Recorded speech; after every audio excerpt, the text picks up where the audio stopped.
Xavi is back in football. The Spaniard's new team has been revealed. Arsenal seals the deal for Juventus superstar. Manchester United swoops in again, snatching a star from Real Madrid. Will Salah stay at Anfield for glory or chase the gold in Saudi Arabia? And that's just a taste of what we'll dive into today. Ready to kick off? Let's get into it.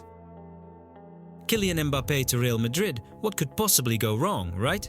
Well, it seems the honeymoon phase is already showing cracks. Reports from Romain Molina suggest that the club might be second-guessing the blockbuster move. According to the journalist, Florentino Perez's dream of seeing Kylian in white may have been more fantasy than strategy, a whim that could cost Madrid big. Real were a finely tuned side last season, with Carlo Ancelotti crafting a harmonious squad that clicked from front to back. Injecting Mbappé into the mix has been like throwing nitroglycerin into a Rolex, exciting, unpredictable, and slightly nerve-wracking. Ancelotti now has to twist his lineup to fit Mbappé, sacrificing the balance that helped secure the Champions League. Suddenly, we're looking at a team where Vinicius, Rodrigo and Bellingham must adjust their roles to accommodate the new superstar. And then there's the locker room dynamic. Mbappé's been known to stir the pot. Anyone remember the public meltdowns over the French national team's captaincy? Now it looks like Madrid may have invited a little too much swagger into a squad that thrives on unity. Mbappé's nonchalant attitude towards national team duty hasn't gone unnoticed either. How long until that vibe spills over into club life? Ancelotti himself hinted in a recent presser. Big players come with big demands, but here, the team comes first. Everyone needs to understand that. A subtle jab at the Frenchman? Quite possibly. Even the legendary Florentino Perez might have bet on the wrong horse this time.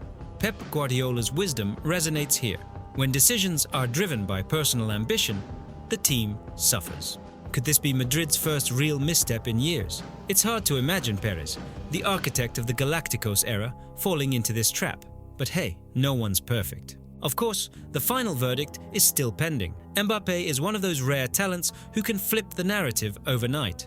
One moment, you're a flop, the next, a hero. If he finds his rhythm and fits into Ancelotti's system, this conversation could look silly in hindsight. But as it stands, Madrid's shiny new toy is more headache than home run. What do you think? Is this just a rocky start, or are we witnessing the beginning of a massive flop? Mbappé needs to step up before Perez starts dreaming of his next Galactico adventure. Juventus seem to be playing a dangerous game with their star striker Dusan Vlahovic.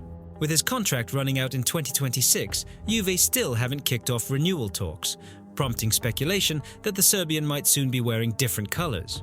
Arsenal, hungry for a clinical number 9, are lurking, ready to swoop in if things go south in Turin. Vlahovic, who has already banged in 7 goals in 10 appearances this season, remains a crucial figure in Thiago Motta's plans. But here's the twist: Juventus can't sustain the €12 million per year paycheck they initially handed him. The club's economic health isn't exactly thriving, and cutting Vlahovic loose could be their only escape route. A Juventus insider hinted, "We'd love to keep him, but the numbers don't lie." If things stay the same, tough decisions are on the horizon. Not exactly a comforting sign, right? Meanwhile, Vlahovic's agents seem to have other ideas. They're in no mood for salary cuts. The Gunners have been in need of a proper striker since, well, forever. Sure, Kai Havertz is doing his best in the false 9 role, but let's face it, he's not the goal machine Arsenal's attack craves. Mikel Arteta's side was sniffing around Vlahovic as early as 2021, and they haven't lost interest. With the Vlahovic's future up in the air, January could be the perfect storm for the Gunners to strike. Imagine the scenario: Vlahovic enters the final 12 months of his deal next summer, and Juventus are forced to cash in for as low as €60 million, or even lower. A bargain? Arsenal fans will certainly think so, but would the Serbian ace swap Turin for North London? And more importantly, can Arsenal finally land the striker they've been chasing for so long? If Juve doesn't sort out this mess soon, they might end up losing a player they once splashed €80 million on, and for peanuts. Either way, someone's getting a serious deal out of this. Could Liverpool's golden era with Mohamed Salah be nearing its curtain call? With the Egyptian entering the final stretch of his contract, the clock is ticking, and the whispers of a Saudi move are getting louder by the day. So what's the deal? Back in the summer, Saudi clubs reportedly dangled offers up to £250 million for Salah. The Reds, however, held firm. Whether Salah himself vetoed the move or Liverpool's management played hardball, one thing is certain: they passed up a colossal payday for a 32-year-old winger. That kind of offer? You don't get it twice. Now, with Salah eyeing free agency next summer, Liverpool might face a brutal reality, letting him leave for nothing. Saudi Pro League director Michael Emenalo recently confirmed their interest is still alive, but emphasized it's all up to Salah. It depends on Mo. There was interest, yes, but it wasn't just about us. Liverpool didn't want to sell and Mo wasn't ready to leave. Let's face it, replacing Salah won't come cheap. Names like Rodrigo from Real Madrid have been floated, but good luck prying him away. Had the Reds sold Salah earlier, they could have reinvested a hefty sum into a proper successor. Now, they'll likely have to break the bank or gamble on raw talent, neither an easy fix. Salah himself hasn't exactly silenced speculation. His cryptic comments suggest he might be ready to jump ship in 2025. If he wanted to stay, he'd shut down rumours flat, wouldn't he? And let's talk legacy. Salah's story at Anfield feels unfinished. Champions League? Check. Premier League? Check. But only once each, and with near misses along the way. Maybe that's what keeps him ticking. A final push for glory or a fat contract in the desert? That's the big question. Liverpool have two options: offer Salah one last lucrative extension or let him walk and scramble for a replacement. Both scenarios come with their risks. But if they sit on their hands until summer, he's gone. For free. Your move, Liverpool. Or maybe not, because as Emenalo put it, the player ultimately decides if he's ready to leave or not. Mo holds all the cards. Bayern Munich's talks with Alphonso Davies have hit a serious bump in the road. Contract negotiations have reportedly stalled, and now the Canadian Dynamo has two tempting paths before him: Real Madrid or Manchester United. But Bayern? They're done with the back and forth. They think 20 million euros a year for a left-back is too steep. Davies' agent, Nick Huose, is shopping the dream of Madrid to his client, and the Bernabeu feels like a perfect fit for the 23-year-old. But here's the twist. Manchester United, still battling injuries in the left-back spot, is ready to write him a blank check. Whatever he wants, just come to Old Trafford. From Bayern's perspective, Davies' demands are outrageous for a fullback, but this isn't your average left-back. We're talking about one of the most electrifying players in the game. Pace, flair, and a bag of attacking tricks. The type of player you splash the cash for, especially when you're rebuilding, like Madrid. But can United beat them at their own game? Right now, Madrid seem like the frontrunners, but United's desperation could tilt the scales. Luke Shaw, outside. Terrell Malaysia, AWOL. Erik ten Hag has had to play Lisandro Martinez out of position, leaving a gaping hole on the left side. That's not how you chase a top 4 finish, let alone trophies. So what's the play here? A smart bet might be Davies heading to Madrid. After all, who can say no to the allure of the Galacticos? But don't sleep on United. They're out here throwing money like it's Monopoly, and if Ineos pushes hard enough, they might just pull off a shocker. Can United lure Davies from Bayern's grasp, or will he stick to his Madrid fantasy? A potential summer exodus at Anfield? Salah, Van Dijk and Alexander-Arnold might all pack their bags, and not just for vacation. Saudi clubs are circling Mo and Virgil, while Trent could end up in Real Madrid's iconic white jersey. If Liverpool's board has any sense, and we assume they do, the planning for a squad rebuild is already in full swing. Salah to Saudi Arabia? It sounds crazy, but not impossible. At 32, the Egyptian king has already conquered England and Europe, and the riches of Saudi football could offer a tempting last chapter. Virgil van Dijk's situation looks eerily similar. The towering Dutchman may want to cash in on his career peak before it's too late. When you've won everything, the next challenge is securing your future. Trent to Madrid. The perfect fit. Imagine TAA slinging crosses onto Bellingham's head at the Santiago Bernabeu. Madrid have been on the lookout for a long-term Carvajal replacement, and Trent's flair might be exactly what they need. Liverpool, meanwhile, could face a nightmare scenario. Their backline without Van Dijk and Trent, two pillars of Slot's empire. Who's next in line? Liverpool is reportedly ready to splash 50 million euros on Nico Schlotterbeck to fill Virgil's boots. The Dortmund centre-back, with his aggressive style and aerial dominance, would slot nicely into Slot's high line. On the other hand, Jonathan Tah from Bayer Leverkusen could arrive on a free, but competition for him will be fierce.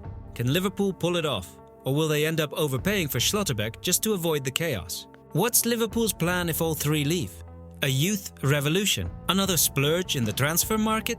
One thing is clear, holding on to aging stars is risky business, and a generational shift is inevitable. Will Slot's Liverpool embrace it or get caught flat-footed? Either way, next summer could define the club's next decade. Stay tuned, because if Trent, Mo and Virgil do leave, the Reds might have more than just a new squad. They could have a new identity. What if the solution to United's woes is already sitting on the bench? According to whispers inside Old Trafford, Ruud van Nistelrooy, currently Erik ten Hag's assistant, looks every bit the head coach in waiting. He's been conducting individual meetings with players, radiating confidence and building an undeniable aura around him. The feeling within the club, if Van Nistelrooy takes over, it wouldn't shock anyone. It's just a matter of time. This isn't exactly a bolt from the blue. Reports have long suggested that Van Nistelrooy's name was on the shortlist for head coach, especially if the club fails to attract a higher profile option. United had flirted with Massimiliano Allegri and Edin Terzic, but neither move has gathered serious momentum yet. Meanwhile, the Dutchman is growing into the role under the radar. Ten Hag, of course, remains stubbornly upbeat about the situation. "We are calm but unhappy. We are not satisfied, but we know the reasons for the struggles and remain convinced we are moving in the right direction." Right direction? United fans might beg to differ. Ten Hag keeps referencing these so-called good patterns that only he seems to see. Patterns that include scraping wins and conceding left and right. Here's the kicker. United's home win against Brentford, however ugly, snapped a winless streak. But will it buy Ten Hag any meaningful time? Or is this just delaying the inevitable? The next defeat could throw him right back into the hot seat. How long will the board keep giving him 2-game lifelines to turn things around? Van Nistelrooy, meanwhile, is quietly biding his time. He's no Pep Guardiola, but United might not need intricate tactics right now. What they need is leadership and belief, something Ruud seems capable of delivering. Players respect him. He's a club legend, and that alone carries weight in the dressing room. Could Van Nistelrooy be the next Ole Gunnar Solskjaer, only with better outcomes this time? Or will the board hesitate, clinging to the hope that Ten Hag somehow finds his mojo? One thing is certain, if Ruud gets the nod, no one will call it a surprise.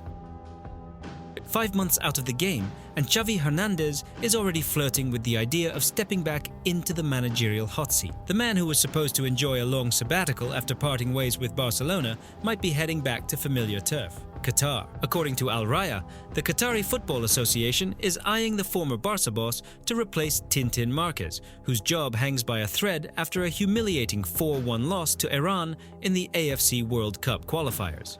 Xavi knows the Qatari football landscape like the back of his hand, having cut his managerial teeth at Al Sadd. But this time, it's not just club football, it's the national team on the line. A shift to international management could be just what Xavi needs, but his representatives are pouring cold water on the rumors, calling them 100% fake. Still, where there's smoke, there's usually fire, right? There's no offer, no negotiations, nothing. A spokesperson for Xavi told Diario Sport he's still in Catalonia, spending time with family. But in football, things can change faster than a counterattack. Just because his agents are denying it now doesn't mean the lure of a comeback isn't brewing in the background. Qatar's sports authorities, never ones to shy away from ambitious moves, are reportedly unhappy with Marquez's performance.